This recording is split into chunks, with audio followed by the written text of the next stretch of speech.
Salamlar, vaxtınız xeyir olsun. Mən Adgözəl Lakşin, insan psixologiyası metodisti.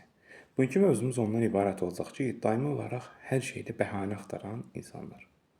Bəzən olur ki, dildə şablon kimi belə bir ifadə səslənir. Deyilir ki, e, onun adamı var, bunun pulu var, neyniyim kimisindən. Və hətta kobud olaraq və hətta qeyri-etik olaraq demirəm burada sizə ki, bu anlamda dediyim kimi, yəni başa düşdüyünüz kimi sizin o söyüş-söyün, təhqir edim, yaxud kobud ifadə sadəcə danışıq, etika, biraz ifadə eləmək tərzi kobud şəkildə olur. Onun adamı var, sən yoxdur adamın. Ölməlisən. Hansı ki bir el məsələ var, deyir,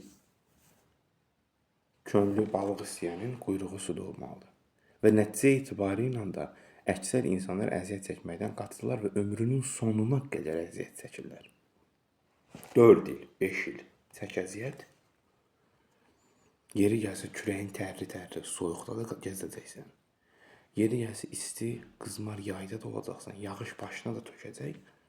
Amma 4-5 ildə əziyyətdən sonra müəyyən qədər büdcə toplamaq olur. Təbii ki, subay olaraq, ailə olaraq, ailə uşağı da saxlaya-saxlaya büdcəni yığa bilmərsən, heç vaxt. Və düşüncə tərzi də həmin o çətinliklərdə formalaşır. Yəni, sən pis günü gördükcə, yaxşı günü inkişafını zamanla anlayırsan. İxtisasından, peşəsindən, yaşam tərzindən asılı olmayaraq hər çətinliyin təbii ki, bir bəhrəsi var.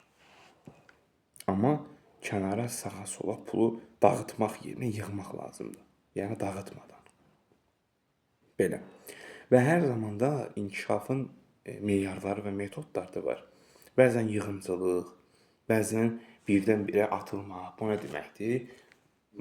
Məsələn, ölkədə təbii ki, məşhurdur və hətta biz çox qeyri-etikdə səslənsə də, pulu ilə işə düzələn şirkət olsun, müəssisələr olsun, var. Yəni, ya dövlət, ya şirkət.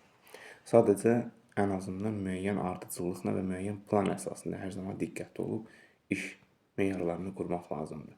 Və şəxsi inkişaf və planlama karyerasını çalışın qoşulun ki, bu seanslarımıza bununla bağlı daha çox məsələlər müzakirə olur. Hansı ki, test və müsahibə yolları və daha çox qısa yollar. Bu qədər. Suallarınız olduğu təqdirdə şərh bölməsinə yazа bilərsiniz, yaxud mesajlarınız olduğu təqdirdə şəxsi mesaj bölməsinə suallarınızı qeyd edə bilərsiniz.